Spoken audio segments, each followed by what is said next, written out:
He wasn't just a husband. He was a monster hiding in plain sight. Jonathan Davenport, a titan of the tech industry, lived a life of public adoration and private cruelty. His wife, Catherine, carried his heir, a secret symbol of hope in a home filled with shadows. But when his devotion to a calculating mistress boiled over into an act of unforgivable violence against his pregnant wife, he made a fatal miscalculation. He didn't just attack a helpless woman. He declared war on an unseen dynasty. For Catherine wasn't just Catherine, she was a Hayes, and the Hayes family doesn't just get mad. They get even. This is the story of how one brutal mistake cost a man everything, as his billionaire in-laws orchestrated the most ruthless corporate takedown in modern history, proving that the only thing more powerful than a new money empire is old money revenge. The penthouse on Central Park West was less a home and more a museum of Jonathan Davenport's success. It was a space of cold marble, gleaming glass, and art chosen for its investment value rather than its beauty. From the floor-to-ceiling windows, New York City sprawled below, a glittering kingdom that Jonathan believed he had conquered. And in the heart of it all was Catherine Hayes Davenport, his beautiful, 6 months pregnant wife, the final, perfect acquisition. Catherine traced the rim of her chamomile tea mug, the warmth a small comfort against the chill that had seeped into her marriage. She remembered the man she had fallen in love with, the ambitious, charming disruptor who had promised her the world. Jonathan had been a whirlwind of energy, his mind a dazzling labyrinth of code and strategy. He'd built Davenport Innovations from a garage startup into a multi-billion-dollar behemoth that shaped how people communicated, worked, and lived. She had admired his drive, his ferocity. She hadn't realized that ferocity needed a constant target. Lately that target had been her. It began with small things, a casual dismissal of her opinion in front of friends, a sharp, impatient sigh when she moved too slowly, a coldness that settled in his eyes when she spoke of the baby, their baby, with a joy he clearly did not share. He called it the distraction, a biological necessity that was disrupting the perfect synergy of his life. "You're nesting, Kate. It's hormonal," he'd said last night, not looking up from his tablet, where stock tickers scrolled in an endless, hypnotic river of green and red. "Just try to keep it contained to the spare rooms. I need my office to remain a zone of high-level productivity." Her hand instinctively went to the gentle swell of her belly, a protective gesture that had become second nature. Their son. She knew it was a boy, a mother's intuition. He was a flutter of life, a secret promise of warmth in this cold, sterile palace. He was the reason she tolerated the chilling evolution of her husband. Tonight was the bi-monthly dinner with her parents, Robert and Margaret Hayes, an ordeal. Not because she didn't love them, she adored them, but because they saw right through Jonathan. Her parents weren't impressed by his new money swagger. The Hayes family fortune was old, deep, and quiet, rooted in global logistics and shipping, the arteries of world commerce. Hayes Global was a silent giant next to Davenport Innovations' noisy disruption. Robert Hayes was a man who could move mountains of steel across oceans with a single phone call, and he did it all with the understated elegance of a bespoke Savile Row suit. He saw Jonathan not as a titan, but as a gambler on a hot streak, and he made no secret of his skepticism. The private elevator opened directly into their foyer. Her parents stepped out, Margaret enveloping her in a soft, cashmere-scented hug, her eyes full of a mother's concern. "You look tired, darling," she whispered. "Just the baby," Catherine lied, forcing a smile. Robert kissed her forehead, his gaze sweeping the apartment before landing on her. His eyes, a sharp, intelligent blue, missed nothing. "Where is he?" he asked, his voice a low baritone that commanded attention without ever needing to be raised. "He's on a call. He'll be right out," Catherine said, leading them towards the living area. Jonathan emerged 10 minutes later, all brilliant smiles and feigned warmth. He clapped Robert on the shoulder, a gesture of forced familiarity that made her father stiffen ever so slightly. "Robert, Margaret, good to see you. The market's been a wild ride this week. We just closed a deal that's going to revolutionize AI integration in personal security." "How fascinating," Robert said, his tone utterly flat. "Catherine tells us you're planning another trip. Singapore, is it?" "Expansion, Robert. The Asian market is ripe," Jonathan said, pouring himself a generous glass of whiskey. He gestured towards Catherine's glass of water. "Can't have any of the good stuff herself, of course. Doctor's orders." The conversation was a strained dance of pleasantries stretched thin over a chasm of mutual dislike. Jonathan boasted of his achievements, his acquisitions, his vision. Her parents listened with polite, impenetrable stoicism. Catherine sat between them, a silent ambassador between two warring nations, the swell of her belly the only neutral territory. Dinner was a quiet affair, catered by a private chef who served 3 Michelin-starred courses that Catherine could barely stomach. The tension was thick enough to be a 4th course. It was during dessert, a deconstructed tiramisu, that the first crack appeared in Jonathan's flawless facade. His phone, placed face down on the table beside him, a cardinal sin of etiquette in her father's eyes, buzzed with a sharp, insistent vibration. Jonathan's eyes flicked to it. He reached for it, a flicker of annoyance crossing his features before he seemed to remember his audience and drew his hand back, but the screen had lit up. Just for a second. In the dim light of the dining room, from her angle, Catherine could see the notification. "Veronica. Can't wait. The suite is incredible. Don't be late." Veronica. The name seared itself into her brain. His new head of strategic alliances.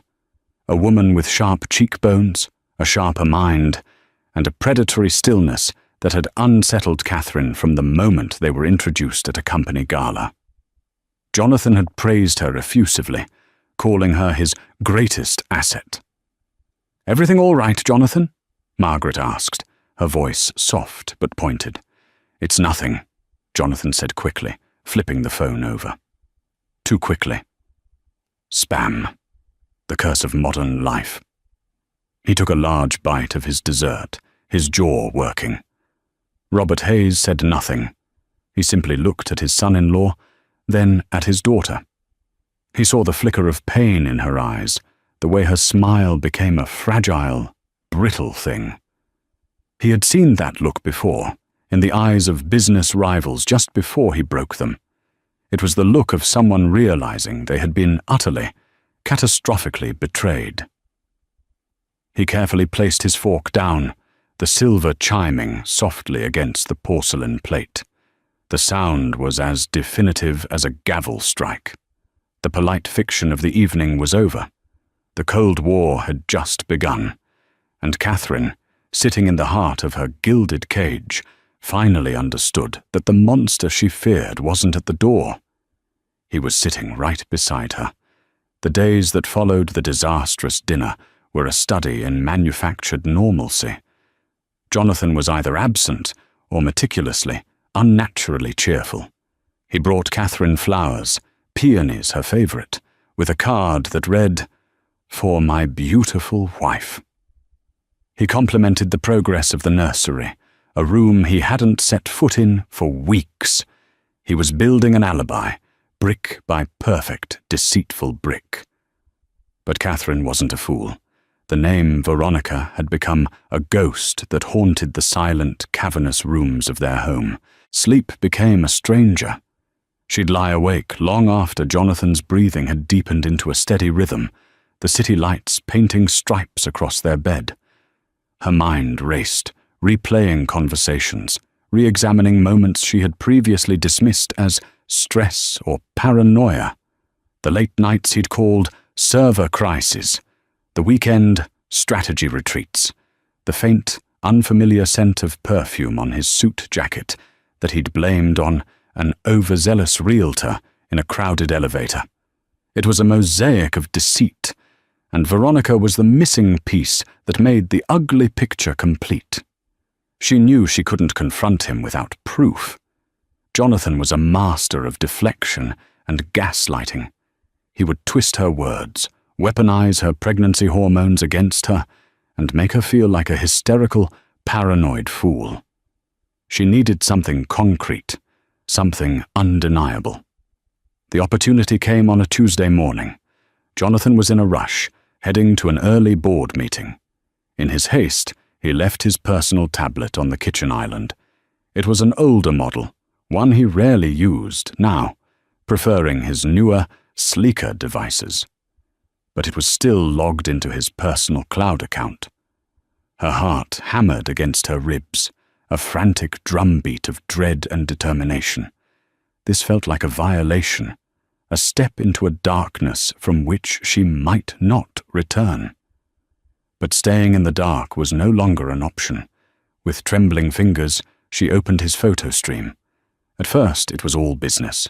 Charts, architectural renderings of new campuses, team photos from corporate events. Then she found it. A hidden album, password protected. The password, pathetically, was Innovate 2025. She was in. The contents of the album stole the air from her lungs. It wasn't just Veronica. It was a gallery of infidelity, dozens of photos. Veronica laughing on a yacht, her head thrown back, Jonathan's arm wrapped possessively around her bare waist.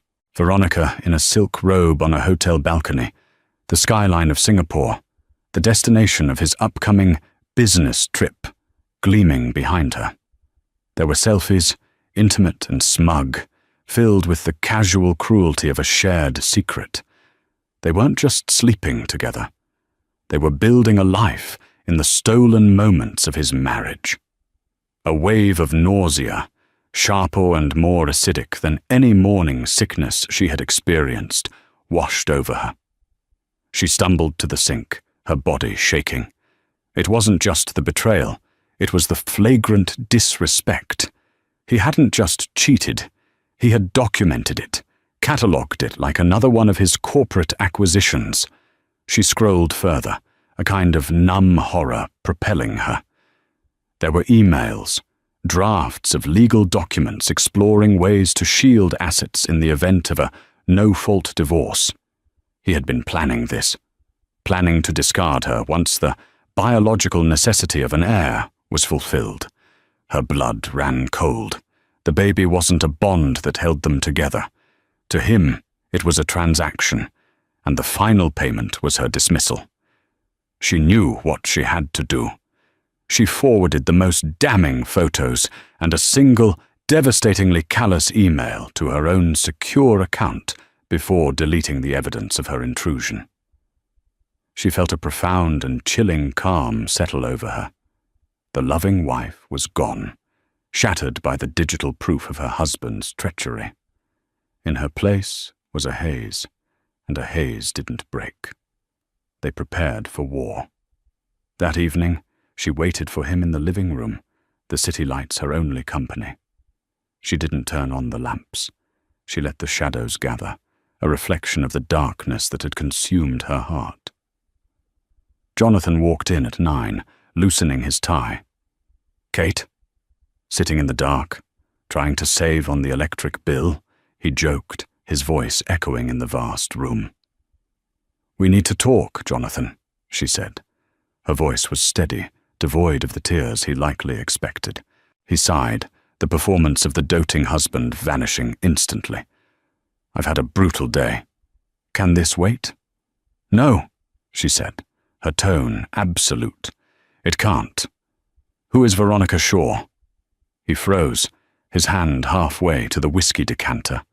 A flicker of something, was it panic, crossed his face before being replaced by a mask of weary condescension.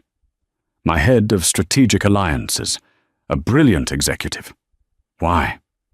Are you sleeping with her? The question hung in the air, sharp and lethal. He laughed, a dry, dismissive sound. Oh, for God's sake, Kate. Are you serious? Your hormones are running wild. I don't have time for this jealousy. I saw the photos, Jonathan. On your tablet, she said, her voice dropping to a near whisper. Singapore, the yacht. I saw the emails about shielding your assets. The color drained from his face, the mask shattered. He was cornered, and a cornered predator is at its most dangerous. He stalked across the room, his movements suddenly sharp and menacing. You went through my private things? He hissed, his voice a low snarl. You violated my privacy? You violated our marriage, she shot back, rising to her feet, her protective hand on her belly. You violated every promise you ever made to me. He didn't deny it. He didn't even try. His arrogance was too immense. It's nothing, he spat, his face inches from hers. It's a meaningless diversion. Men like me have needs, pressures you couldn't possibly comprehend. Veronica understands that. She doesn't cling. She doesn't drain me with her incessant emotional demands. Each word was a physical blow. He was blaming her. He was twisting his betrayal into her failure. I am carrying your son, she cried, her voice finally breaking. Don't you dare use that to manipulate me, he sneered. You think that gives you some kind of permanent claim? You are my wife. You will act like it. You will not speak of this again. You will not breathe a word of it to your parents. Do you understand me? This is my world, Catherine. You are living in it. Don't ever forget that. He turned and walked away, leaving her standing alone in the shadows. The threat was clear. She wasn't his partner. She was his possession, and he had just made it clear that he would do anything to protect his perfect world, even if it meant destroying hers. The air in the penthouse grew thick and suffocating in the week that followed the confrontation. Jonathan treated Catherine with a chilling, contemptuous politeness. He was a stranger in her home, a dangerous animal she had to tiptoe around. He was waiting for her to break, to cry, to beg for a return to their fractured illusion of a marriage. But Catherine did none of those things. A cold resolve had settled deep within her bones.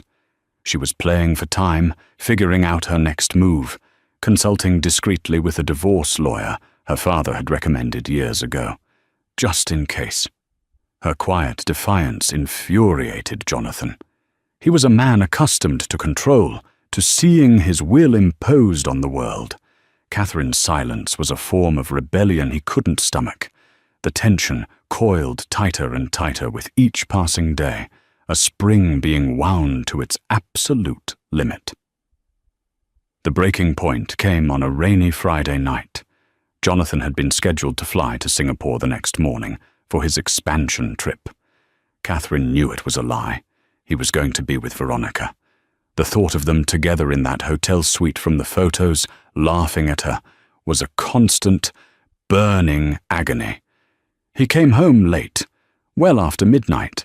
The sharp, cloying scent of expensive gin preceded him into the living room where Catherine was trying to read, the words blurring on the page. She could see the rage simmering just beneath his skin. His jaw was tight, his movements jerky. Something was wrong.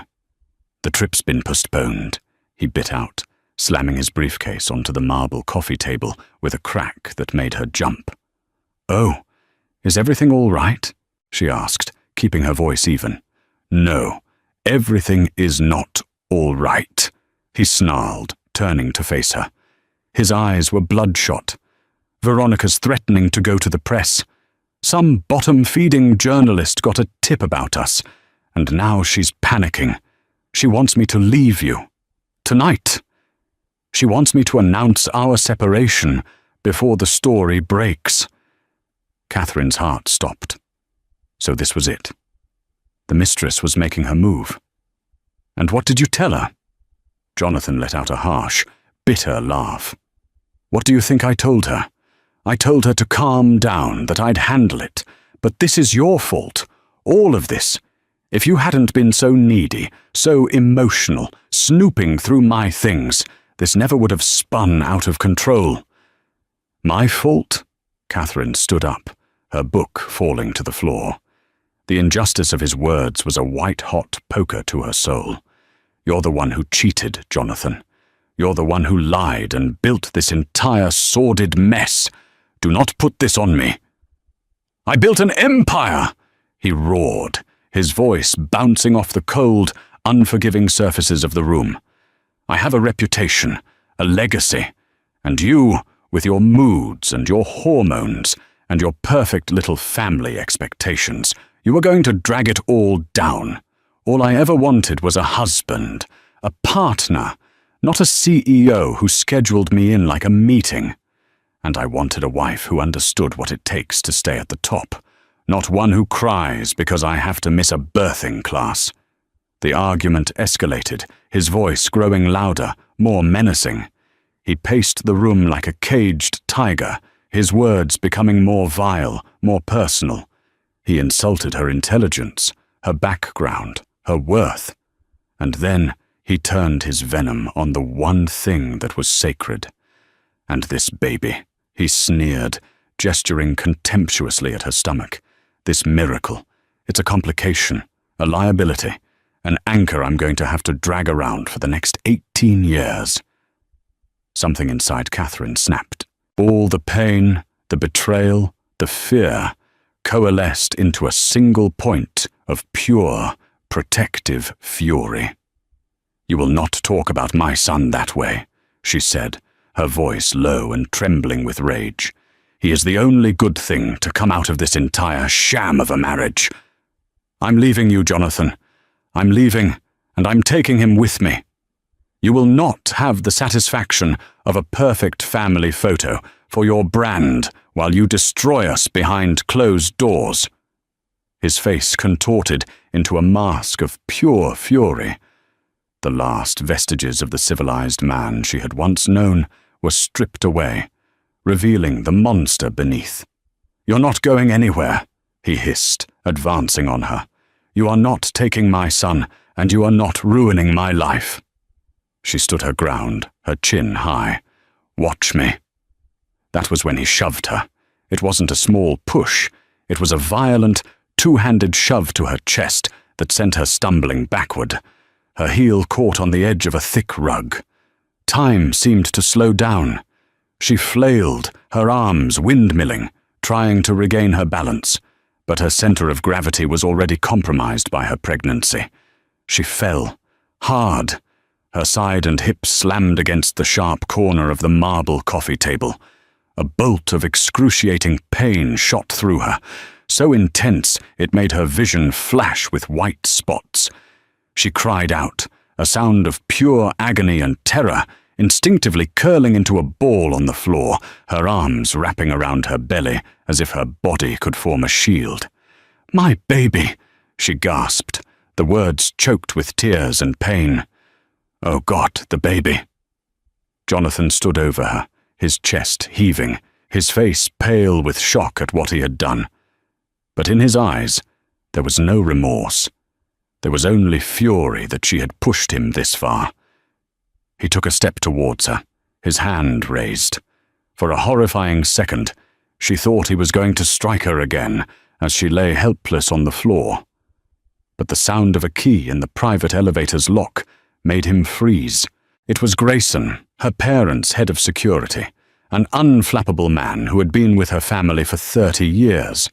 She had called him an hour earlier, her intuition screaming that the night would end badly, and asked him to wait in the lobby. "Just in case," she'd said. Grayson stepped into the foyer and took in the scene in an instant. Catherine on the floor, weeping in pain. Jonathan standing over her, his face a mask of rage. Grayson's expression did not change, but a cold, dangerous light entered his eyes. "Is there a problem here, Mr. Davenport?" he asked, his voice calm but laced with steel. Catherine used the last of her strength to push herself up slightly. "Grayson," she sobbed, "call my father. Tell him what Jonathan did." The words hung in the air, an indictment and a death sentence. Jonathan stared, his empire, his legacy, his entire world beginning to fracture and crumble, all because of one final, brutal, unforgivable act.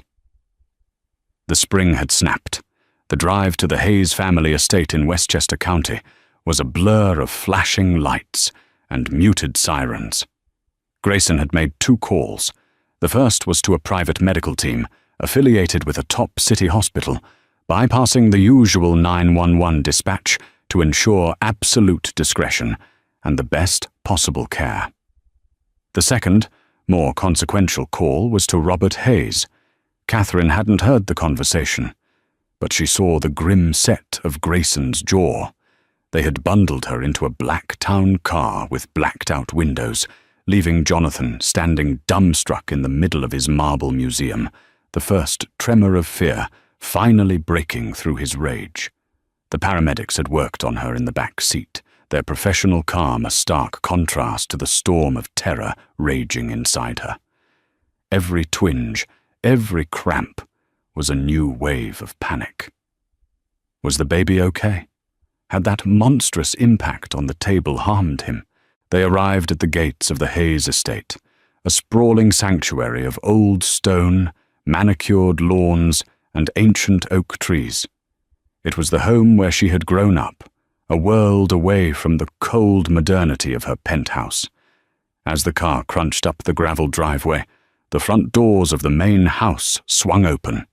Her parents were standing there, silhouetted against the warm light, waiting. Margaret rushed to the car as the door opened, her face a mask of anguish. She helped Catherine out, her touch infinitely gentle.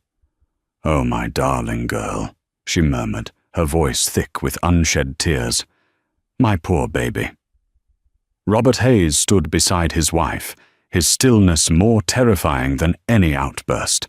His eyes swept over Catherine, taking in the blossoming bruise on her cheek where her head had struck the floor, the way she cradled her belly, the tear tracks on her face. He looked at the grim-faced paramedic who gave him a slight, reassuring nod, indicating that for now the immediate danger had passed. Robert's gaze was glacial. It was the look of a man processing a fundamental, unforgivable violation. He had entrusted his only child, his most precious treasure, to a man he distrusted. And that man hadn't just failed him, he had committed the ultimate sin. He had laid hands on his daughter. "Take her inside," Robert said to Margaret, his voice a low, gravelly rumble. "Dr. Petrova is on her way from the city. She'll meet us here." Dr. Lena Petrova was Catherine's OB-GYN, a woman whose discretion and expertise were legendary. Her parents wouldn't trust her care to anyone else. Inside, they settled Catherine into a guest suite on the ground floor. It was a room of soft creams and gentle blues, filled with the scent of lavender from the gardens. Margaret fussed over her, bringing her water and stroking her hair, her quiet presence a soothing balm. But as Catherine looked at her father, who stood by the window staring out into the dark night, she saw something she had only witnessed once before, during a hostile takeover that had threatened his company 2 decades ago. She saw the predator. The lion had been woken. When Dr. Petrova arrived with a portable ultrasound machine, the room grew tense. As she squeezed the cold gel onto Catherine's belly, Catherine held her breath, her hand gripping her mother's. The moments of silence, as the doctor moved the transducer, were agonizing. Then, a miracle. The rhythmic, powerful thump, thump, thump of a tiny, perfect heartbeat filled the quiet room. Catherine let out a sob of pure, unadulterated relief, tears streaming down her face. "He's okay," she whispered, He's okay. He's a strong little fighter, Dr. Petrova said with a warm smile. The placenta is fine, no signs of abruption. You've sustained some deep bruising on your hip, and you'll be sore for weeks. But you were lucky. You protected him well. After the doctor left, prescribing bed rest and calm, Margaret finally let her own tears fall, hugging her daughter tightly. He will pay for this, Catherine. I swear to you, he will pay for this. It was then that Robert Hayes turned from the window. The grief and fear in his eyes had been replaced by a chilling, absolute clarity. He walked over to the bed and took Catherine's hand. "This is no longer your fight, sweetheart," he said, his voice devoid of all emotion. "This is ours. You will focus on yourself and on my grandson. You will heal. You will not answer his calls. You will not see him. You will not think about him. Do you understand?" Catherine nodded, a sense of profound relief washing over her. She was safe. She could finally let go. The burden was no longer hers to carry alone. Robert kissed her forehead, and then walked to the antique mahogany desk in the corner of the room. He picked up the phone and dialed a number from memory. He did not say hello. "Abernathy," he said, his voice as cold and sharp as a shard of ice. "Wake up. I need you." There was a pause. Catherine could imagine the man on the other end, Arthur Abernathy, the family's lead counsel for 40 years, a legal shark with a mind like a steel trap. "It's Jonathan Davenport," Robert continued, his gaze fixed on the darkness outside. "He put his hands on my daughter." Another pause, this one longer, heavier. "The objective is total annihilation. I want his company. I want his reputation. I want his future. I want him to have nothing left but the memory of what he lost. I want him so buried in litigation and debt that he won't see the sun for a decade. Use every resource, every contact, every dollar. Spare nothing. I want to ruin him. Leave nothing but scorched earth." He listened for a moment, then said, "Good," and hung up the phone. He turned back to his wife and daughter. The lion and the lioness. He was the strategist, the executioner. Margaret, Catherine knew, would be the enforcer of their family's well-being, a wall of maternal fury that no one would dare cross. The Hayes family was mobilizing for war. Jonathan Davenport had assaulted a queen, and in doing so had invited the full, wrathful power of her king and his entire kingdom down upon his head. He thought he was a titan of the new world. But he was about to learn a very old lesson. You do not strike a lion's cub and expect to survive the dawn. Jonathan Davenport woke the next morning to a world that was, on the surface, unchanged. The skyline was the same, the stock market was open, and his name was still on the door of his gleaming tower. But a subtle, unnerving silence had fallen. Catherine's calls went straight to a disconnected number. Grayson, the stone-faced security chief, was gone. It was as if she and her entire existence had been wiped clean from the penthouse. He felt a prickle of unease, but his arrogance quickly smothered it. She was being dramatic. Her parents were coddling her. They'd posture and threaten, but in the end, they were civilized people. They wouldn't dare challenge him in his arena. Business was business. He was wrong. The first shot was fired not with a cannon, but with the silent, lethal precision of a sniper's rifle.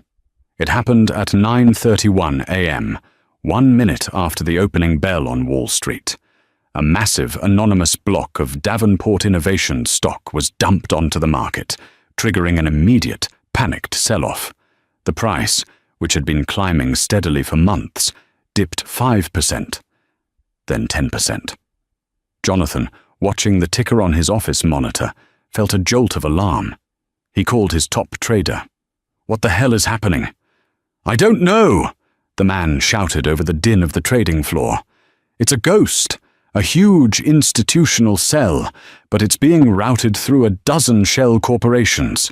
We're trying to trace it, but it's like punching smoke." By noon, the stock was down 18%. The financial news networks were buzzing. "Instability at Davenport Innovations?" one headline blared. "Investors spooked by rumors of leadership crisis," screamed another. The rumors, vague and unsubstantiated, seemed to appear out of nowhere, spreading through the financial world like a virus. Whispers of a secret SEC investigation, of cooked books, of a catastrophic failure in their new security AI. None of it was true, but in the world of high finance, perception is reality. This was phase 1 of Robert Hayes's attack, financial warfare. Through his vast global network and decades of accumulated favors, he had initiated a coordinated assault. Allied hedge funds, shadowy private equity firms, and powerful overseas investors, all loyal to the Hayes name, began to systemically dismantle Jonathan's company from the outside. The massive sell-off was just the beginning. It was designed to create chaos and drive the price down. Phase 2 began that afternoon. Legal strangulation. Arthur Abernathy, a man who looked like a kindly grandfather but possessed the soul of a piranha, had mobilized a legal army. Lawsuits that had been settled years ago were suddenly appealed. Disgruntled former employees, previously silenced by ironclad NDAs, were suddenly contacted by lawyers from prestigious firms, offering to represent them pro bono in wrongful termination and intellectual property theft suits. The seed money for these suits, of course, flowed directly from a Hayes-controlled trust. A high-priority courier arrived at Jonathan's office, delivering a summons. It was a civil suit filed by one Catherine Hayes Davenport for assault and battery, seeking damages that were astronomical. Attached was a temporary restraining order, barring him from coming within 500 feet of her family, or any Hayes property. But that was just the appetizer. An hour later, the big banks started calling. The consortium that had financed his last major acquisition was calling in their loan, citing a material adverse change clause in their contract, a clause triggered by the stock's sudden, inexplicable plunge and the swirl of negative rumors. Jonathan was leveraged to the hilt. He didn't have the liquid capital to cover it. He was financially cornered. He spent the rest of the day in a whirlwind of frantic calls, trying to stop the bleeding. He tried to project calm to his board, to his investors, to his terrified employees. But for the first time in his life, he felt a genuine, gut-wrenching fear. The attacks were too coordinated, too sophisticated, too relentless. It wasn't random market fluctuation. This was an execution. By evening, Phase 3 was in full swing, public humiliation. The first story broke on a well-respected, if gossipy, financial blog. The headline was devastating. Tech titan Jonathan Davenport, accused of domestic abuse. Pregnant wife flees penthouse. The article was meticulously detailed, citing anonymous but highly credible sources. It painted a picture of a violent, unstable man hiding behind a facade of innovation and success. It mentioned his affair with Veronica Shaw by name. It even included a grainy security photo of Catherine being helped into the car by Grayson, her face bruised and tear-stained. The Hayes family hadn't just leaked the story.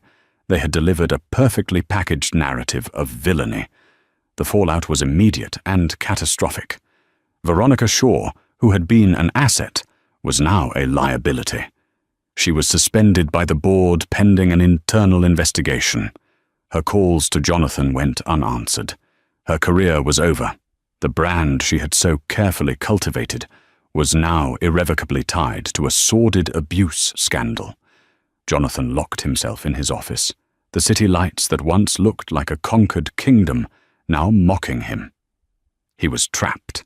His company was under siege, his finances were imploding, and his name was being dragged through the mud.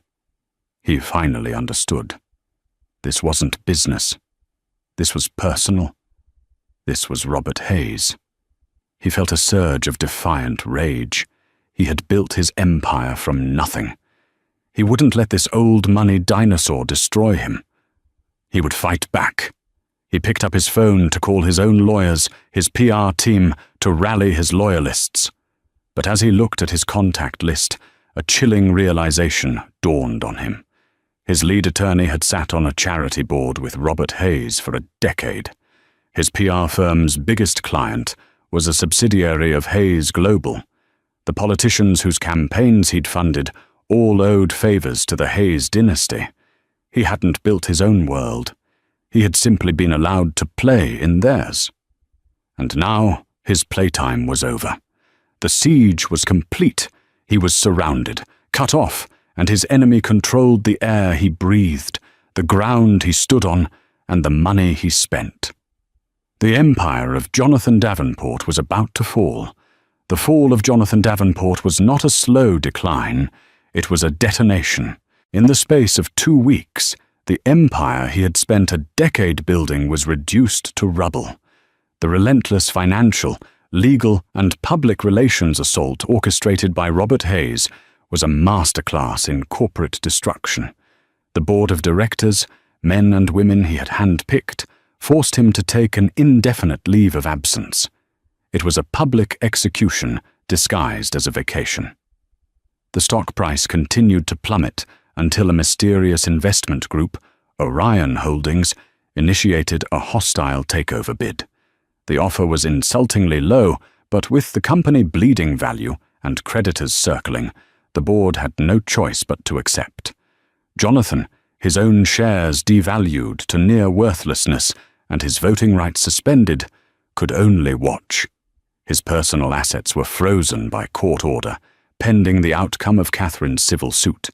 The penthouse, the cars, the art collection, all were now just items on a legal ledger. He was forced to move into a sterile corporate apartment, a ghost rattling around in the ruins of his own life. The criminal assault charges had been filed, and a preliminary court date was set. The press followed him everywhere, cameras flashing, reporters shouting questions he couldn't answer. He had gone from being the king of the city to its most infamous villain. Broken and desperate, he did the only thing he could think of. He tried to contact Catherine. He left dozens of voicemails, his tone shifting from rage to bargaining to pathetic, wheedling apologies. "Kate, please. We can fix this. It was a mistake. A terrible mistake. I was under so much pressure. Don't let your father do this to me, to us. This is insane, Catherine. You're destroying everything we built. Think of our son. Do you want him to have a father who has nothing? I'm sorry. Okay. I'm sorry. I'll do anything. I'll go to therapy. I'll fire Veronica. She's already gone, anyway. Just call this off. Please, I'm begging you." The calls were never returned. Finally, a message came, not from Catherine, but from Arthur Abernathy. "Ms. Hayes Davenport has agreed to see you, one time only, at her father's estate, tomorrow, 2 p.m. Come alone." A flicker of hope ignited in Jonathan's chest. This was it. His chance. He could still win her back. He knew how to charm her, how to manipulate her emotions. He would apologize, cry if he had to. He would remind her of the good times, of the man she fell in love with. He would make her see that her father was the real villain, an old man tearing their family apart out of spite. He arrived at the Hayes estate the next day, a man stripped of his power. He drove a rental car, wore a suit he'd had to buy off the rack. As he was led through the grand, silent house into a sunlit conservatory overlooking the gardens, he steeled himself, preparing his performance. Catherine was there, sitting in a comfortable armchair. She looked different. The fear was gone from her eyes, replaced by a calm, unyielding strength. Her pregnancy was more pronounced, and she radiated a serene power he had never seen in her before.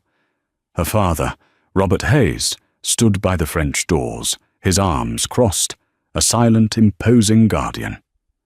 "Catherine," Jonathan began, his voice thick with practiced emotion. "Thank God, I've been so worried. What my father has done—" "Stop," Catherine said. Her voice was quiet, but it cut through his act like a razor. "Don't you dare call him your father. And what is happening to you is not his doing. It is yours. This is the consequences of your own actions, Jonathan. This is the reckoning." Jonathan was taken aback by her coldness. "Kate, listen to me. I love you. I was a fool. I was stressed. I wasn't myself. The man who shoved his pregnant wife against a marble table," she interrupted, her voice never rising. "That was you. The man who wrote emails about how to discard me after our child was born. That was you. The man who sneered that our son was a liability. That was the real you. The charming innovator was the mask. I see you now." She slid a sheaf of documents across the table toward him. Divorce papers. "I want nothing from you," she continued. "Nothing but your signature. You will have no claim to any Hayes family assets, and you will relinquish all parental rights to my son. He will carry my name, not yours. He will never know the monster who is his father." The finality in her tone was like a physical blow. His plan was crumbling. Panic began to set in. "You can't do that," he sputtered. "He's my son, my heir. I won't let you." "You have no choice," Robert Hayes said, speaking for the first time. His voice was low and deadly. "You will sign the papers. You will plead guilty to a lesser charge of reckless endangerment, which Mr. Abernathy has already graciously negotiated to spare my daughter the ordeal of a trial. In exchange, you will avoid jail time. If you refuse, I will unleash the full extent of the evidence we have against you, financial and personal, and I will personally ensure you spend the next 5 years in a state penitentiary. The choice is yours." Jonathan stared from Catherine's implacable face to Robert's granite expression. He was utterly, completely defeated. There was no way out. With a trembling hand, he took the pen and signed away his marriage, his son, his entire life. As he was about to leave, a broken and empty man, Robert Hayes added one final devastating blow. "By the way," he said, a thin, cruel smile touching his lips, "Orion Holdings, the company that just acquired what's left of Davenport Innovations. That's me. I own your life's work now, Davenport. Every patent, every line of code, every last desk chair. I bought it all for pennies on the dollar. You spent your life trying to build an empire, and in the end, all you managed to build was a new, profitable subsidiary for me." Jonathan stared at him, his mind unable to process the sheer, brutal totality of his ruin. He hadn't just been beaten, he had been erased. His legacy, the only thing he had ever truly cared about, now belonged to the man he had wronged, a final, crushing monument to his own failure. 6 months later, the sterile white walls of the maternity ward at Lenox Hill Hospital felt like the safest, most sacred place on earth. The chaotic storm of the past year had finally given way to a profound and beautiful calm. In Catherine's arms, wrapped in a soft blue blanket, was William Hayes, a perfect, healthy baby boy with a dusting of dark hair and his mother's determined eyes. She had named him after her maternal grandfather, a man of quiet strength and integrity. The name Davenport would never be associated with her son. The birth had been uncomplicated, a peaceful arrival after a turbulent journey. Her parents were there, Margaret weeping with joy, and Robert looking down at his grandson with a tenderness that few people ever saw. He placed a gentle hand on the baby's head, a silent promise of protection, a renewal of the vow he had made the night he declared war on Jonathan. Life had been rebuilt, not on the ruins of her old one, but on a new, stronger foundation. The Hayes estate had become her sanctuary and then her home. She had spent the last months of her pregnancy healing, not just physically, but emotionally. She rediscovered the parts of herself she had suppressed to fit into Jonathan's world. Her love for art history, her sharp business acumen inherited from her father, her quiet confidence. The fear had receded, replaced by a fierce, maternal resolve. She was no longer a victim. She was a survivor, a mother, a queen. The world outside continued to turn. Jonathan Davenport had become a footnote, a cautionary tale whispered in boardrooms. He had accepted the plea bargain and received a sentence of probation and court-mandated anger management therapy. He had vanished into obscurity, his fortune gone, his reputation obliterated. The last Catherine had heard, he was living in a small apartment in Queens, a disgraced pariah. Veronica Shaw had disappeared entirely, likely changing her name and moving to a city where no one knew her face. They were ghosts, irrelevant to the new life Catherine was building. Her father had been true to his word. He owned Davenport Innovations, but he had no interest in running a tech company. Instead, he gave Catherine a challenge, an opportunity. "It's yours to command," he had told her a month before she was due. "You can dissolve it, sell it off piece by piece. Or you can rebuild it, remake it into something that reflects our values. Your values." After William was born, she made her decision. From a quiet office in her home, with her son sleeping in a bassinet beside her, Catherine began her new role as the chairperson of the newly restructured company, now called the Phoenix Initiative, under the Hayes global umbrella. She didn't want to erase Jonathan's work. She wanted to redeem it. She assembled a new board, prioritizing ethics and diversity. She directed the company's brilliant engineers to shift their focus from consumer gadgets and personal security to technology that could solve real-world problems, AI-driven logistics for disaster relief, communication systems for underserved communities, and data security protocols for humanitarian organizations. She was transforming a monument to one man's ego into a legacy of genuine progress.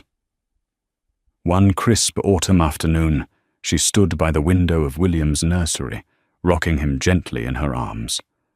Outside, the leaves were turning brilliant shades of red and gold. The city skyline was visible in the distance, no longer a symbol of a gilded cage, but a reminder of the world she was helping to shape for her son. She looked down at his sleeping face, his tiny hand curled around her finger.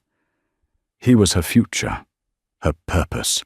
The pain of Jonathan's betrayal would always be a part of her story, a scar to remind her of her own strength. But it would not define her. She had walked through fire and emerged not burned, but forged. Her father appeared at the door, a soft smile on his face.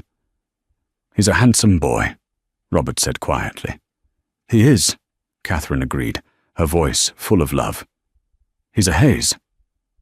In that moment, she understood the true meaning of power. It wasn't about stock prices, or skyscrapers, or a name splashed across the news. It was the quiet, unbreakable strength of family. It was the resilience to build a new dawn from the ashes of the darkest night. It was the love for a child that gave her the courage to not just reclaim her life, but to build a better one, for herself and for the generations of Hayes yet to come. Thank you for joining us for this incredible story of betrayal and righteous revenge. Catherine's journey shows us that true strength isn't about enduring abuse, but about finding the power to end it.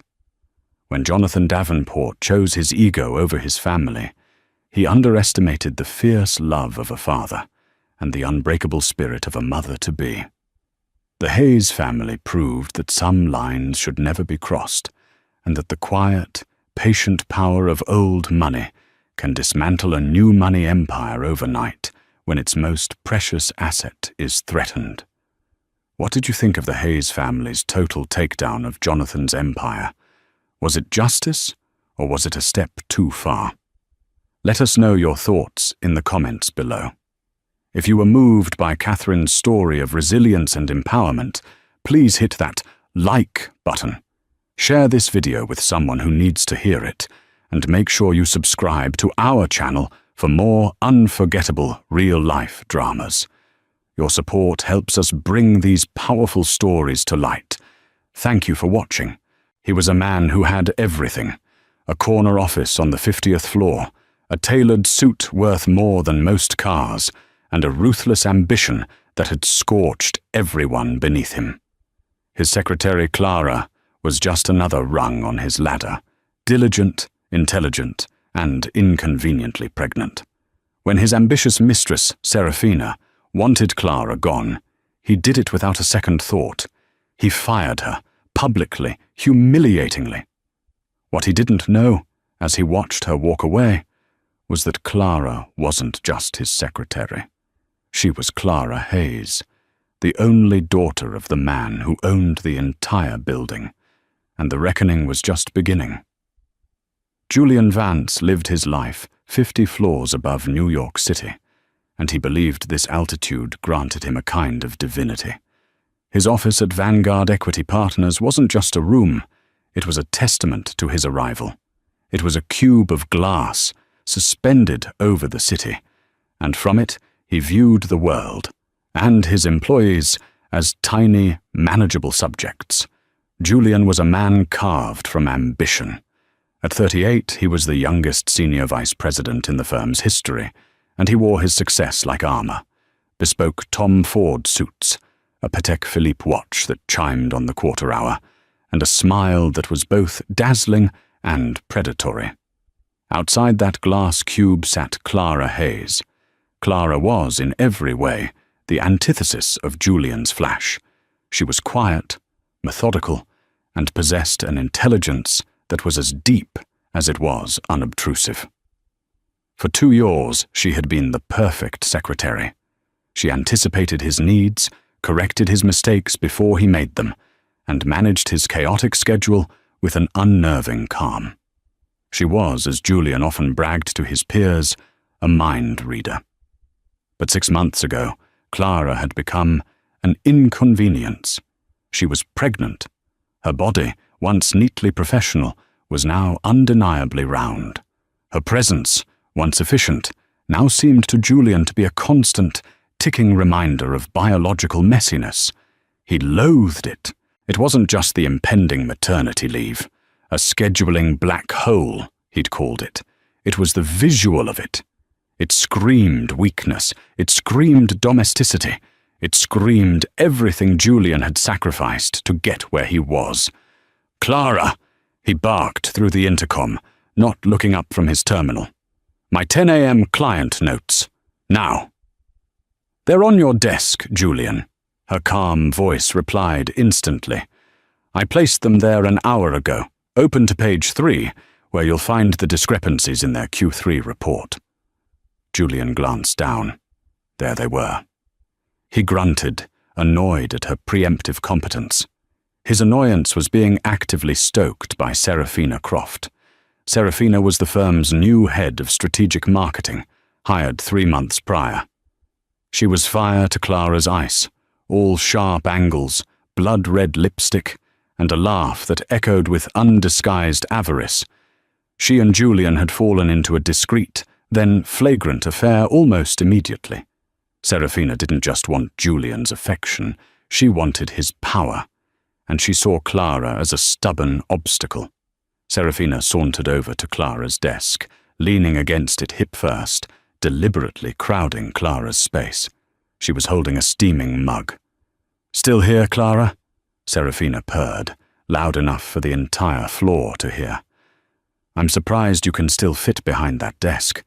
You're blooming." Clara didn't look up from her screen. "I'm fine, Miss Croft. Can I help you with something?" "Oh, just admiring your dedication," Serafina said, taking a sip. "Julian is so kind to let you keep working. Most women in your condition would be at home, nesting or something."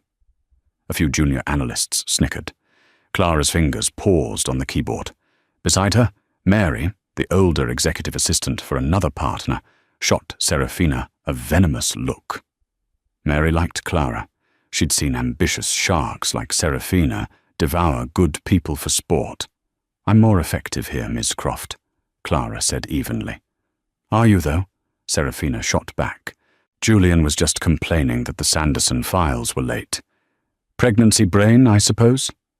Clara's head snapped up. "The Sanderson files are not due until tomorrow at 5. Julian wanted them today. He must have forgotten to tell you," Serafina said, with a fake pout. "Don't worry, I handled it for him." Clara watched her walk away, a perfectly straight seam running up the back of her designer skirt. Clara looked at her digital scheduler. The Sanderson deadline was, indeed, tomorrow. Serafina was lying. She was building a narrative. This wasn't the first time. For weeks, Serafina had been helpfully pointing out Clara's lapses. A meeting missed that had been rescheduled by Serafina herself. A coffee order that was wrong, though Julian had changed his preference that morning. Small, insidious cuts designed to bleed Clara's reputation dry. And Julian, blinded by Serafina's ambition and his own, was letting it happen. Later that day, Julian had a crisis. A major client, the pension fund for the state of Ohio, was threatening to pull their $800 million portfolio. Their representative was on a conference call, and he was furious. "I'm looking at this proposal, Vance, and it's a joke," the man yelled through the speakerphone. "You've miscalculated our exposure by nearly 15%. This is amateur hour." Julian was sweating. He was shuffling papers, his charm failing. "Mr. Henderson, if you'll just let me explain." Clara, listening from her desk, quietly printed a single sheet of paper. She walked into the glass office, ignoring Serafina, who had perched herself on the guest chair, and slid the paper in front of Julian. On it were 3 bullet points. Julian paused. He read them.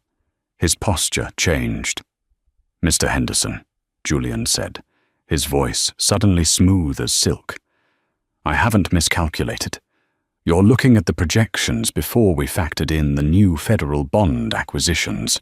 If you'll turn to Appendix D, subsection 4A, which my team prepared this morning, you'll see we've actually shielded your exposure. The 15% discrepancy isn't a loss. It's a hedge that's already paying dividends." There was a silence on the line. "Well, why didn't you say so?" "I prefer to let the numbers speak for themselves," Julian said, leaning back. He won the call. The client was pacified. When he hung up, Serafina ran a hand up his arm. "You were brilliant, Julian. You saved us." Julian straightened his tie, his gaze falling on Clara, who was quietly retrieving the paper. "Clara, get the Henderson contingency file updated, and next time, try to keep up." Clara paused at the door, her back to him. "Of course, Julian." She walked out. Julian didn't see the look on her face, but Mary at the next desk did. It wasn't defeat, it wasn't sadness, it was a cold, calculating patience. It was the look of a chess master watching her opponent knowingly walk into a trap. The trap was being set, but not by Clara. It was being set by Julian and Serafina over $300 stakes at the Onyx Room, a restaurant so dark and exclusive it felt like a vault. "She has to go, Julian," Serafina said, swirling a glass of Cabernet. The crimson liquid caught the light from the single candle. "She makes you look soft." Julian loosened his tie, away from the fluorescent lights of the office. His ambition felt purer, more justified. "She's pregnant, Sarah. Firing her is a legal nightmare. The optics are terrible." "Optics?" Serafina laughed, a low, throaty sound. "We're not talking about optics. We're talking about your future, the partnership, the Asia-Pacific expansion. Do you think David Morrison got to be CEO by worrying about optics? He got there by being decisive, by cutting liabilities." She leaned in, her voice dropping. "And she is a liability. She's slow, she's dowdy, and she's watching us. I don't like it." Julian frowned. "She's a secretary. She's not watching anything." "Isn't she?" Serafina countered. "She saved you on that Henderson call. How did she know that? How was she that prepared? It's like she's auditing you. It's creepy, Julian. And frankly, I want her desk. I want to be right outside your office. I can be your partner in this, Julian. Your real partner. But not while she's there, playing Mother Superior." The image she painted was potent. Serafina, in her sharp suits, sitting guard at his door. Serafina, anticipating his real needs. It was an intoxicating thought. The pregnancy had repulsed him, but Serafina was right. Clara's quiet competence was, in its own way, a threat. It felt like judgment. "Fine," Julian said, his voice hardening. "We cut the liability, but it has to be clean. It has to be for cause." "Then we find a cause," Serafina smiled, raising her glass. The cause began the next day. It was a two-pronged attack: manufacture a performance issue and sabotage her reliability. The first step was a file. The North Star acquisition was Julian's flagship project, a $2 billion deal. The final signatory papers were due by courier to London by 10 a.m. Friday. This was a hard deadline. Missing it would incur massive penalties. Clara had the package prepped by Wednesday. She logged it for international courier pickup, triple-checked the customs forms, and placed the bright red, wax-sealed envelope in the secure outgoing mail slot. She sent a confirmation email to Julian. "North Star package is secure and logged for 8 a.m. pickup tomorrow, Thursday. It will arrive in London with 24 hours to spare." Julian read the email. Serafina was leaning over his shoulder. "See?" he whispered. "She's on top of it." "It's impossible." "Nothing is impossible," Serafina whispered back. She waited until 5:30 p.m., when Clara, moving a little slower than usual, packed her bag and headed for the elevator. Clara was the last to leave their section. Mary, the other assistant, had left hours ago. At 5:35 p.m., Serafina walked calmly to the mailroom. She flirted with the night shift clerk, asked him to find a lost earring near the sorting table. While he was distracted, her hand darted into the International Secure slot. She retrieved the bright red envelope. She didn't destroy it. She simply slipped it into her oversized designer handbag. At 7 p.m., she and Julian were in his office. He was pacing. "This is insane, Sarah. This is a felony." "It's a clerical error, Julian," she cooed, placing the envelope on his desk. "Clara's error. She must have forgotten to put it in the slot. Look, here it is, sitting on her desk, buried under a memo. She must have left it this afternoon. How tragic. How forgetful." She then moved to Clara's computer. Clara, trusting, had her password saved in a desktop file for Julian, in case of emergency. This, Serafina decided, was an emergency. She logged into Clara's email. She found the confirmation message sent to Julian. "North Star package is secure and logged." Serafina smiled, and with a click of the mouse, she deleted it. Not just from Clara's sent folder, but from the server-side recall. Then she went into Clara's scheduler and deleted the courier pickup appointment. "There," she said, logging out. "No email, no appointment, just a package sitting on her desk. Missed. A multi-billion-dollar deal, jeopardized by her incompetence.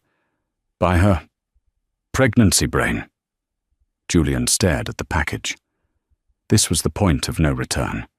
This wasn't just firing someone, it was destroying them. He picked up the package. He opened Clara's desk drawer, the one with her spare sweaters and prenatal vitamins, and dropped the package inside, kicking it to the very back. "It's done," he said, his voice hollow. "Good," Serafina said, kissing him hard. "Now tomorrow, we'll be in the Chicago office. We'll be unreachable. By the time anyone realizes the package never left, it will be Friday morning. It will be too late, and it will be entirely her fault." They left the office, partners in crime. Back in the darkness, the green light on Clara's computer terminal blinked off, but across the hall, a small red light on a ceiling-mounted security camera, the one Julian always assumed was just for show, remained on. It had captured Serafina's 5:35 p.m. visit to the mailroom. It had captured her logging into Clara's computer. It had captured everything. Friday morning was electric with panic. The first call came at 9 a.m., London time, which was 4 a.m. in New York. Julian, asleep in his high-rise apartment, ignored it. The second came at 5 a.m. from his boss, David Morrison. Julian answered that one. "Vance, where in God's name is the North Star package?" Morrison bellowed, his voice cracking with transatlantic static. "Our London team is sitting here with the board, and the documents are not here. The 10 a.m. deadline is in 1 hour. Julian feigned groggy confusion. "What? That's impossible." Clara confirmed it was sent. "Well, it wasn't," Morrison roared. "You fix this, Vance. You fix this now, or your partnership is dead." The line clicked. Julian was wide awake. He frantically called the office. Clara, who always arrived at 7 a.m., picked up. "Clara, where is the North Star package?" Julian yelled, genuine panic now mixing with his manufactured rage. "It's... what?" Clara's voice was instantly alert. "Julian, it's in London. I sent it Wednesday for Thursday pickup." "It's not in London. The courier company has no record of a pickup. Did you log it?" "Yes, of course I logged it. I emailed you the confirmation." Clara was typing furiously. "Julian, the email. It's gone. The scheduler appointment. It's not here." "What do you mean it's not there?" Julian spat. "Did you forget? Clara, did you forget to send the most important package of my career?" "No, Clara was stunned. She was searching her desk, her mind racing. I don't understand. I know I... Find it, Clara. Find it, or you are finished." Julian hung up. He showered, shaved, and dressed with methodical care. He put on his most expensive suit.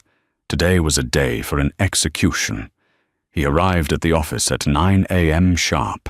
The floor was a morgue. Everyone knew. The North Star deal was dead. The firm would face millions in penalties, but worse, the reputational damage was catastrophic. Clara was pale, standing by her desk, her hands resting on her stomach. She looked defeated. "My office, Clara." "Now," Julian said, his voice devoid of all warmth. Serafina was already inside, sitting in the guest chair, examining her nails. She looked up as Clara entered, a mask of false sympathy on her face. "Clara, I'm so sorry. This is just a tragedy." "Julian, I don't know what happened," Clara began, her voice shaking but firm. "I took that package to the mailroom myself. I logged it. I emailed you. Someone... Julian cut her off, his voice dangerously low. "Or something? Like pregnancy brain, Clara? Is that the something?" Clara recoiled as if struck. "How dare you?" "I dare," Julian said, stepping closer, "because I trusted you. I looked like a fool this morning. This firm is now exposed to litigation and ruin, all because my mind-reader secretary was too busy picking out nursery colors to do her one simple job." "That is not true," Clara said, her voice rising. "I have never missed a deadline. I have never failed you. This is a mistake. This is wrong." "It's a failure, Clara. A catastrophic failure," Julian said. He leaned on his desk, the picture of a disappointed, betrayed leader. "Serafina was the one who found the package. Go on, Sarah, tell her." Serafina looked up, her eyes wide with mock sadness. "Clara, I found it this morning, in your desk drawer, under a pile of baby magazines." This was a lie too far, a vicious, unnecessary embellishment. "What?" Clara whispered. She physically staggered back. No, I would never. Someone put it there." "Who, Clara?" Julian laughed, a cold, barking sound. "The mailroom gnome? Serafina? Me? Do you hear how paranoid you sound? You're hormonal, you're forgetful, and you just cost this company its biggest deal of the decade." He circled his desk and stood over her. She had to tilt her head back to look at him. "I can't have unreliable people on my team," he said. "The partnership is expanding. We're moving into Asia. I need sharks. Clara, not this." He gestured vaguely at her stomach. Clara's eyes, which had been wide with shock, suddenly narrowed. The fear vanished, replaced by that same cold, calculating calm Mary had seen before. "Julian," she said, her voice quiet, "you are making a terrible mistake." "No," he said. "My mistake was not doing this months ago. You're fired, Clara, effective immediately." "Julian, you can't," Serafina said, playing her part. "I can and I am," Julian snapped. "Performance. Gross negligence. I have more than cause. Security is on their way up." The entire office was watching through the glass walls. They could hear the raised voices. Mary had her hand over her mouth. "You're firing me," Clara stated, not a question. "Because of a package you know I sent. You're firing me, 6 months pregnant, to give my desk to your mistress." The air left the room. Julian's face went from angry to purple. Serafina shot to her feet. "How dare you!" Serafina shrieked. "Shut up, Serafina," Clara said, her voice cutting through the air like a razor. She never broke eye contact with Julian. "You will regret this, Julian Vance. You will regret this more than any other decision in your short, pathetic life." "Get her out," Julian choked out, pressing the security button on his phone. 2 uniformed guards arrived. "Mr. Vance?" "Ms. Hayes is no longer an employee. Please escort her from the building." The guards looked uncomfortable. Escorting a visibly pregnant woman out was a new low. "Ma'am, if you'll come with us." Clara didn't look at them. She looked only at Julian. She let the silence stretch, imprinting his furious, triumphant face into her memory. Then she turned, with all the dignity she could muster, and walked out of the glass office. The guards followed. Someone had already brought a cardboard box to her desk. She didn't have much. A framed photo, a coffee mug, a small plant. Mary rushed over, tears in her eyes. "Clara, I'm so sorry. I know you didn't." "It's all right, Mary," Clara said, her voice soft now. "It's not your fault." She placed her few items in the box. As she did, her sleeve rode up, revealing a simple, elegant watch. It wasn't a Rolex or a Patek. It was a vintage Cartier, understated, but worth more than Julian's entire collection. No one noticed. She picked up the box. The entire floor was silent, watching her walk of shame to the elevators. Serafina was standing in the doorway of Julian's office, a triumphant smirk on her face. Clara passed her and paused. "You know," Clara whispered, just for Serafina. "The camera in the 50th floor hallway. It has a surprisingly clear view of the mailroom. You should really fix your hair before you commit a felony next time." Serafina's face turned to chalk. Clara smiled just once and walked to the elevator. The doors opened. She stepped inside, box in hand, and as the door slid shut, she allowed herself one single shaky breath. Then she pulled out her phone. She didn't call a lawyer. She didn't call her husband. She hit a number on her speed dial. "Dad," she said, as the elevator began its descent. "It's done. He did it. He fired me." A deep, kind voice rumbled on the other end. "Are you all right, sweetheart?" "I'm fine, Dad. But Vanguard Equity is not. The rot is worse than we thought." "I'll be there in an hour," the voice said. "It's time I came out of retirement." Clara didn't live in a cramped one-bedroom apartment. She lived in a sprawling, 5-story brownstone on the Upper East Side, a fortress of old money and quiet elegance. The doorman, a kind man named Patrick, who had known her since she was a girl, rushed to take her box. "Miss Hayes," he said, his face creased with worry. "You're home early. Is everything all right?" "Everything is precisely as it should be, Patrick," Clara said, managing a smile. "Is my father here?" "Mr. Hayes is in the library, Mum. He's been waiting for you." She walked past the soaring ceilings and the original Rothko paintings in the foyer, her heels clicking on the marble. She entered the library, a room panelled in dark mahogany and smelling of old books and leather. Harrison Hayes stood by the window, looking out over the private garden. He was a man in his late 60s, but he radiated an energy that shamed men half his age.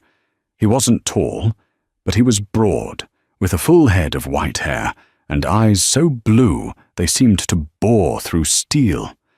This was the man who had built Vanguard Equity Partners from nothing, a legendary, almost mythical figure on Wall Street. The press called him the Architect. For the last 5 years he had been happily retired, leaving the day-to-day to his hand-picked successor, David Morrison. He turned as she entered. "Clara." He enveloped her in a hug, his hand going to her belly. "And how is my grandchild?" "He's kicking," Clara smiled, leaning into him. "He's as indignant as I am." "He has my blood, after all," Harrison chuckled. He led her to a deep leather armchair and poured her a glass of water. "Tell me everything. From the top." Clara recounted the entire sordid affair. The Henderson call, the missed package, the lies, Serafina, the public humiliation. Harrison listened, his face impassive. He was a man who listened for a living, and his stillness was more terrifying than any rage. "He used the phrase, 'pregnancy brain'?" Harrison asked, his voice soft. "He did, and then he gestured to my stomach and said, 'I need sharks, not this.'" Harrison closed his eyes for a moment. When he opened them, the blue had turned to ice. "Julian Vance, I remember him. Wharton, same as you. Top of his class. I thought he was hungry. I didn't realize he was depraved." This had all been Clara's idea. A year ago, she had been a rising star at a rival firm, already a junior partner. But she'd been hearing things about her father's company. Rumors, whispers of a toxic Shark Tank culture that had taken root since his retirement. Talk of bullying, of shady accounting, of good people being pushed out. "It's my legacy, Dad," she had told him. "It's our name on the building. I won't let it be rotted from the inside." She'd had one condition. She would go in with her mother's maiden name, Hayes. No one would know who she was. She'd start as a floater, learn the systems, and find the source of the rot. Her father had argued, but she was as stubborn as he was. Her credentials were so good, she was placed as Julian Vance's secretary within a month.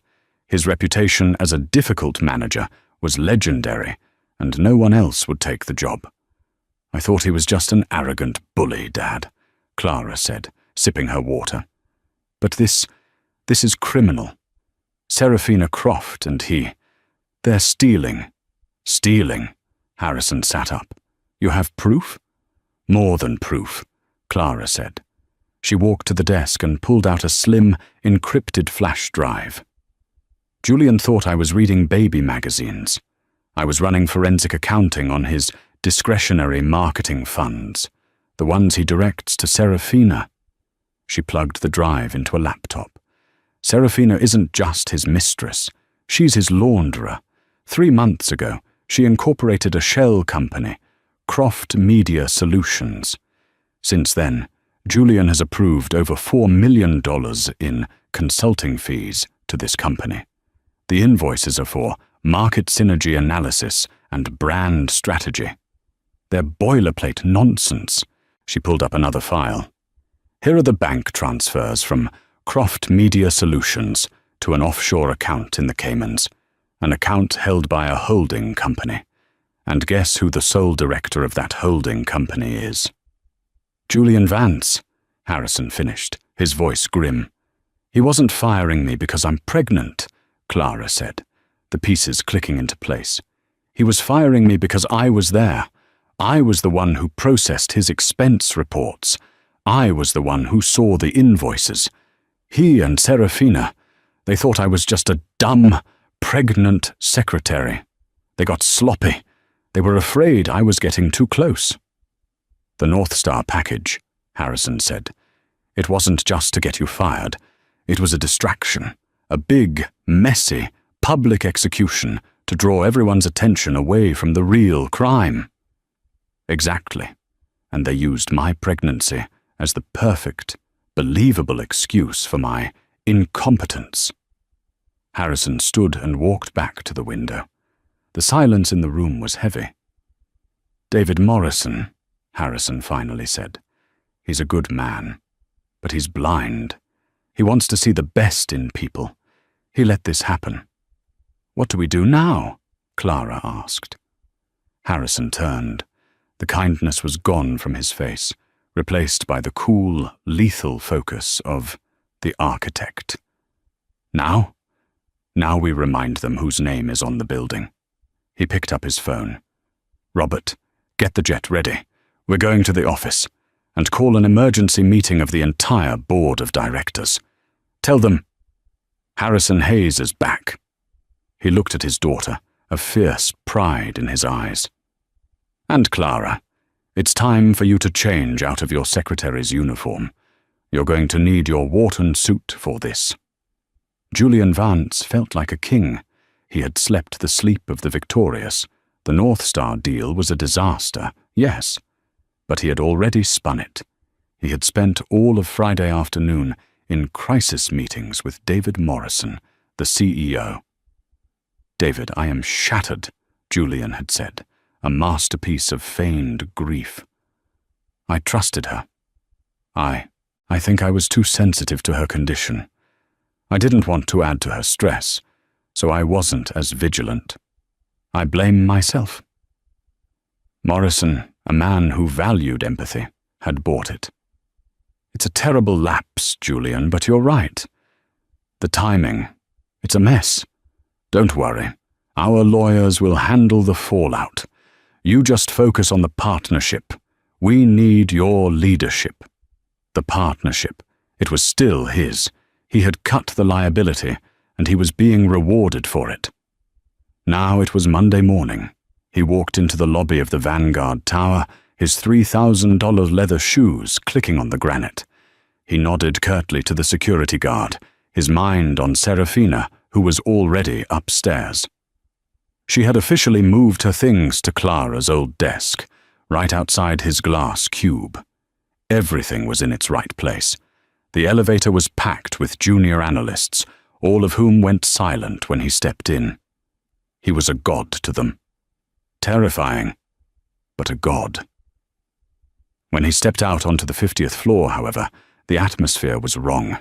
It wasn't the usual Monday morning hustle. It was silent, tense. Mary, the older assistant, was at her desk, her eyes red. When she saw Julian, she gave him a look of such pure, unadulterated contempt that it actually made him pause. "Good morning, Mary," he said. Mary just turned back to her screen. He shrugged it off.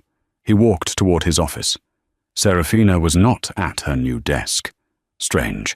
Then he saw it. An email flagged, urgent mandatory, had arrived at 8:01 a.m. Subject, Emergency Board and Senior Partner Meeting, 9 UAS a.m. Location, the Founders Boardroom, 52nd floor. Attendance, mandatory, no exceptions. Julian's heart gave a little thrill. This was it. The North Star fallout was over, and this was his promotion. They were gathering the partners to announce him. They were probably fast-tracking it to show the firm was stable, moving forward. He checked his reflection in the glass, straightened his Brioni tie. He was ready. He took the private executive elevator to the 52nd floor. This floor was for board meetings only. It was quiet, opulent, and smelled of old money and furniture polish. He pushed open the massive oak double doors to the founder's boardroom and stopped dead. The room was full. The entire executive board, all 12 members, were seated. David Morrison, the CEO, was there, looking pale and nervous, not at the head of the table, but on the side. At the head of the table, in the high-backed chair that had sat empty for 5 years, was Harrison Hayes. Julian's blood turned to ice water. He had never met Harrison Hayes. He had only seen the oil portrait of him in the lobby. The man in the portrait was smiling. The man at the table was not. "Mr. Vance," Harrison said, his voice quiet but echoing in the cavernous room. "You're late. Take a seat." Julian's legs felt like lead. He fumbled into the only empty chair. It was at the far end of the table, opposite Harrison. He felt like he was being judged from a mile away. "Where is Serafina Croft?" Julian managed to ask. "Ms. Croft is indisposed," Harrison said. "She's with our head of security and our internal audit team. It seems there are some irregularities in her marketing budget. But we'll get to that." Julian's mouth went dry. This was not a promotion. "I have been retired for 5 years," Harrison began, his eyes sweeping the table, landing on every single board member. "I left this firm, Vanguard, in your hands. I trusted you to maintain the culture I built, a culture of integrity, of diligence, and of respect." He steepled his fingers, his icy blue gaze finally landing and staying on Julian. "Instead, I find a culture of bullying, of theft, and of staggering incompetence. Mr. Morrison, you were CEO. How did this happen?" David Morrison looked like he was going to be sick. "Harrison, I had no idea. The internal reports," Harrison cut him off, "were doctored. The profits from Mr. Vance's division, for example, have been exaggerated. His successes, it seems, were not his own." Julian gripped the arms of his chair. "Mr. Hayes, I don't know what you've been told, but my division is the most profitable in the firm. The Henderson call just last week." "Ah, yes. The Henderson call," Harrison said, a thin smile playing on his lips. "The one you brilliantly saved. A call where you miscalculated a client's exposure by 15%, and your secretary had to slide you the answer." Julian was speechless. How do you—" "I know," Harrison said, "because my head of internal review told me. You see, I've had someone on the inside for the last 8 months. Someone I trust implicitly. Someone with a Wharton MBA, a background in forensic accounting, and a vested interest in this company's good name." Harrison nodded to the double doors. "You can come in now." The doors opened. In walked Clara Hayes. She was not the Clara he knew. The mousy brown hair was pulled back into a severe, elegant chignon. The drab maternity blouses were gone, replaced by a dark navy blue Armani pantsuit, custom-tailored to accommodate her pregnancy. She wore her power as comfortably as he wore his arrogance. She looked, Julian realized with a jolt of pure terror, exactly like the man at the other end of the table. She was not carrying a box. She was carrying a leather-bound portfolio. "Clara," Julian breathed, his voice a dry rasp. The rest of the board was staring, their minds scrambling to connect the dots. "That's Ms. Hayes Donovan to you, Mr. Vance," Clara said, her voice clear and cold. She took a seat at the table, to the right of her father. "Clara Hayes Donovan, daughter of Harrison Hayes, and as of 8 a.m. this morning, the new Chief Operating Officer of Vanguard Equity Partners." David Morrison lunged forward. "Harrison, this is my daughter, David," Harrison snapped. "And she is the only person in this room who has done her job. Please, Clara, proceed." Clara opened her portfolio. "Good morning, gentlemen. For the last 8 months, I have been working as an executive assistant to Mr. Vance. My father and I were concerned about the cultural rot that was eroding this firm's foundation. We were right to be." She looked directly at Julian. Her eyes were not angry. They were worse. They were diagnostic. "Mr. Vance," she began, "on Friday, you fired me for gross negligence, specifically for failing to courier the North Star acquisition documents." You didn't send them," Julian stammered, falling back on his lie. "You left them in your desk. Serafina found them." "No," Clara said flatly. "I did not.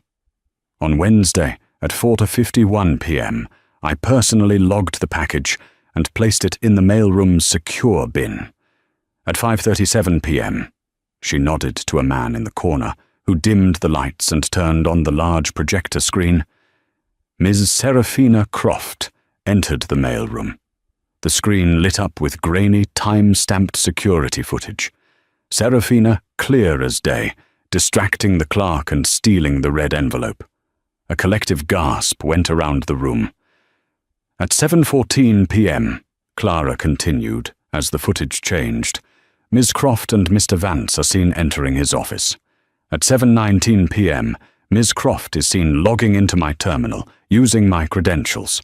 She proceeds to delete my confirmation email and the courier appointment. The video was silent, but the implications were deafening. Julian was white. "And at 7:21 p.m., Clara said, her voice dropping, Mr. Vance is seen taking the North Star package and placing it inside my desk drawer." The video showed him do it. The board turned as one to stare at him. You, Julian sputtered. "You set me up." "No, Julian," Clara said. "You set yourself up. I was just the secretary. I was just the hormonal, forgetful, pregnant woman.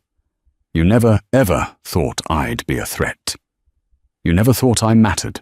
You were so blinded by your own arrogance and your affair that you committed mail fraud and conspiracy right in front of a security camera." "But why?" David Morrison asked, his face ashen. Why would you, Julian? Sabotage a $2 billion deal, just to fire a secretary? That," Harrison Hayes said, "is the billion-dollar question. Clara." Clara looked back at Julian. The look of a cold, satisfied predator was gone from his face. Now it was just the pathetic, sweaty fear of a man trapped. "He didn't fire me because he thought I was incompetent," Clara said to the board. "He fired me because he was terrified I was competent." She clicked to the next slide. It was a complex flowchart of bank accounts. Julian Vance and Serafina Croft were not just having an affair, Clara announced. They were embezzling. For the last 3 months, Mr. Vance has been approving ghost invoices from a shell marketing company. That company, Croft Media Solutions, was founded by and is solely owned by Ms. Croft. In 90 days, they have siphoned $4.2 million from this firm. She pointed to a line item. This $4.2 million was then wired to a holding company in the Cayman Islands, a holding company named J. Vance Capital. Ring any bells, Julian? Julian Vance made a sound, a low, strangled noise. I processed those invoices, Clara said. I saw the signatures. You got sloppy, Julian. You thought I was too stupid or too distracted by my condition to notice that you were approving multi-million-dollar invoices on a Friday afternoon without a single line of due diligence. You fired me to stop me from talking. You fabricated the North Star crisis to make my firing so spectacular, so public, that no one would ever believe a word I said. I would just be the crazy, pregnant secretary who cost us all. She stood up, slowly, and walked around the table until she was standing directly behind him. He was frozen, staring at the screen that showed his financial ruin. You didn't fire me for your mistress, Julian, she whispered, so only he and the man next to him could hear. You fired me for your greed. You just used my pregnancy as your excuse. You gestured to my child, my son, and called him a liability. You called me this. She moved back to her seat. Mr. Vance, you are a thief. You are a conspirator. And worst of all, you are a fool. The heavy oak doors of the founder's boardroom shut with a final, damning click. The silence that fell was heavier than the wood. Harrison Hayes's words, report, still hung in the air, a guillotine that had just dropped. Julian Vance, a man who had lived his entire life on a diet of adrenaline and other people's fear, was now a statue of pure, waxy terror. The two detectives, businesslike and unimpressed by the bespoke suit and the 52nd floor view, moved to his chair. Mr. Vance, you are under arrest for conspiracy, wire fraud, and embezzlement, the taller detective said, his voice a monotone that cut through Julian's paralysis. Please stand and place your hands behind your back. Julian finally broke. It wasn't a snap. It was a crumble. No, he whimpered, a sound so pathetic it made the board members physically recoil. No, wait, you don't understand. It was her. It was Serafina. She seduced me. She set this all up. She planted the files. It was her idea. Clara, who had remained standing, let out a sound of pure, unadulterated disgust. Pathetic, she said, her voice clear and carrying. Even now, even with the cuffs literally on their way to your wrists, you cannot take responsibility for a single one of your actions. You blame the woman you were sleeping with. You blame the woman you fired. You are a black hole of a man, Julian. Nothing is ever your fault. As the cold steel clicked shut around his wrists, Julian's terror-fueled denial finally cracked, revealing the raw, venomous hatred beneath. He surged to his feet, a snarling, cornered animal. You, he spat at Clara, his face purple. A secretary. You set me up. This was all you. I did my job, Julian, Clara said, her voice impossibly calm. The one I was hired for, the one you paid me for. You just never bothered to ask what it was. You thought I was there to fetch your coffee. I was there to protect my family's name. Marcus Thorne, a senior partner and Julian's primary ally on the board, finally found his voice. Harrison, this is madness, he sputtered, standing up. Arresting a senior VP in the boardroom? The PR fallout. This is precipitous. We need to handle this internally. Harrison Hayes didn't even turn his head. Sit down, Marcus, he said, his voice dangerously low. You're embarrassed because you backed the wrong horse. You're part of the internal problem I'm handling. He nodded to the detectives. Get him out of my sight." The detectives began to pull Julian toward the door. As he passed Clara, he lunged, his cuffed hands straining. "You'll run this company into the ground, you sentimental bitch. This place needs sharks, and you're just weak." Clara didn't flinch. She stood her ground, forcing the detectives to yank him back. She looked him dead in the eye, her gaze a surgeon's scalpel. "My sentiment, Julian, is the one variable your arrogant mind never accounted for. My sentiment is for the 4,000 employees whose futures you gambled with. My sentiment is for the name my father built. You only accounted for your wallet. Enjoy your new accommodations. I hear the views are terrible."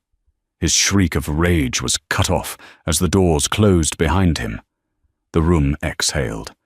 Harrison Hayes let the silence stretch for a beat before he spoke. "As for Miss Croft," he said, "she is in a conference room on the 40th floor with our audit team and her own lawyer. Faced with the video evidence, she has already provided a full confession, attempting, like Mr. Vance, to pin the entire scheme on him.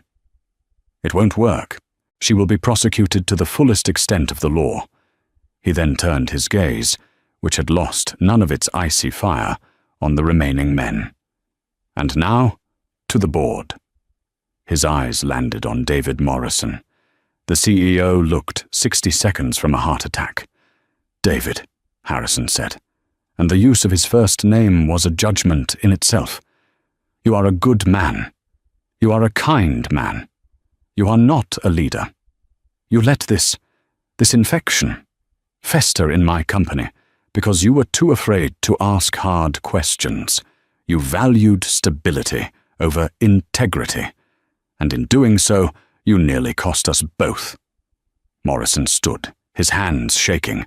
"Harrison, I am so sorry. Clara, Ms. Hayes Donovan, I had no idea. I am terribly, terribly sorry for what he did to you." Clara cut him off, not with malice, but with precision. "David, your job wasn't to have an idea. It was to know. You were the custodian of this firm, and you let the wolves into the nursery. Your apology is noted. Your resignation is accepted. You will leave with your full pension, but you will sign an NDA that ensures you never speak the name Vanguard again." Morrison nodded, utterly broken, and walked out of the room. "Marcus," Harrison said, turning to the last dissenter, "you backed him. You championed his shark mentality. You're out. Clean your desk." "You can't do this," Marcus blustered. "I can," Harrison said. "This entire board is dissolved, effective immediately. It will be reconstituted under the new COO's direction by the end of the day. You can leave on your own, or you can follow Mr. Vance in cuffs for aiding and abetting. Your choice." Marcus Thorne, his face pale, fled the room. Finally they were alone. Just Harrison and Clara in the vast, silent boardroom. The morning sun streamed in, illuminating the dust motes dancing in the air. Harrison let out a breath he seemed to have been holding for 5 years. "Well, Madam Coe," he said, a weary pride in his voice, "your first day has been eventful." Clara walked to the floor-to-ceiling window, looking down at the city 52 floors below. The same view Julian had prized. "He wasn't the only rot, Dad," she said quietly. "He was just the loudest. The culture here. It's broken. It's what you always taught me not to be." Harrison came to stand beside her, putting a hand on her shoulder. "I know," he said, his voice thick with a rare emotion. "I let it get away from me. I was so busy building the machine, I forgot about the people inside it. I was so afraid of being done, of being irrelevant in retirement. I let profit become a substitute for purpose." He turned to her, his blue eyes searching hers. "That's why you are the new COO, not me. I'm going back into retirement, for real this time. This is your firm now, Clara. Fix it." Clara put her hand over his, her other hand resting on her belly. "I'm scared, Dad. It's so broken. And with the baby." "Your pregnancy isn't a liability, Clara," he said fiercely, echoing her earlier words. "It's a perspective. It's your greatest asset. You're not just building for the next quarter. You're building for the next generation. That's what I lost. That's what you'll bring back. Now, shall we go reintroduce you to your new team?" They walked together to the 50th floor. The atmosphere was a funeral. The entire floor was frozen, watching them. They saw Julian's glass cube, now empty. They saw security guards boxing up Serafina's things from Clara's old desk. Clara walked to the center of the floor. Everyone stared, whispering. "Mary," Clara called out. Mary at her desk looked up, her eyes wide with terror. She thought she was next. She slowly approached. "Clara, Ms. Hayes. Ms. Hayes, Donovan." Clara smiled, a real, warm smile. "Mary, for 8 months, you were the only person on this floor who showed me genuine kindness. You have more integrity in your fingernail than Mr. Vance had in his entire body. You are my new executive administrator. Your title and your pay will reflect your seniority and your value. We start now." Mary's hands flew to her mouth, and she burst into tears of sheer, unadulterated relief. It was the first crack in the ice. That afternoon, Clara held an all-hands, town hall, in the firm's main atrium. She stood in front of 500 employees, her father standing off to the side, a proud observer. She used no microphone. Her voice, trained in Wharton lecture halls, carried. "My name is Clara Hayes Donovan," she began. "My father, Harrison Hayes, built this firm. For the last 8 months, you knew me as Clara Hayes. On Friday, many of you watched me get fired, humiliated, and escorted from this building. This morning, you watched Mr. Vance get arrested." A nervous murmur went through the crowd. "The era of Vanguard as a shark tank is over," she declared. "Sharks are lazy, solitary predators. They eat their own. From today, we will be a wolf pack. We are intelligent, we are strategic, we are collaborative, and we protect our own. This will be a place of integrity first. Profit second, because integrity, in the long run, is profit." She laid out her new vision. "The rot stops today. I am firing every manager in this firm with a credible HR complaint of bullying or harassment. Their positions will be filled from within. And my first act as COO," she paused, her hand going to her stomach, "is to announce the new Vanguard parental leave policy. 6 months, fully paid, for all employees, mothers, fathers, and adoptive parents, because family is not a liability. It is our foundation." A stunned silence. Then, led by Mary, a slow, building wave of applause that became a roar. The next 6 months were a war. The sharks she fired didn't go quietly. Marcus Thorne's allies tried to sue for wrongful termination. Clara countered, in person, with the meticulous evidence of their complicity and incompetence she had gathered as a secretary. Forbes magazine ran a scathing article titled, "The Heiress's Hobby. Can a Pregnant Idealist Run a Wall Street Firm?" Clara's response was to write a fiery op-ed in the Wall Street Journal, titled, "Yes, She Can, and She's Doing It." It went viral. She was vilified on financial TV as sentimental and naive, then praised by a new generation as a visionary. The firm's best and brightest, who had been suffocating under the old guard, flocked to her. Profits dipped for 1 quarter, then soared, driven by a new, massive, green energy fund she had personally championed. The legal reckoning was absolute. Serafina Croft, faced with the video and her own paper trail, folded completely.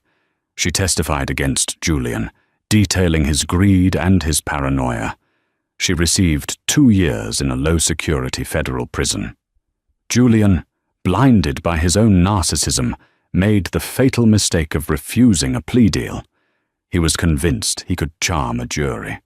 The trial was a circus. He painted himself as a visionary, betrayed by a spurned lover and a conniving secretary.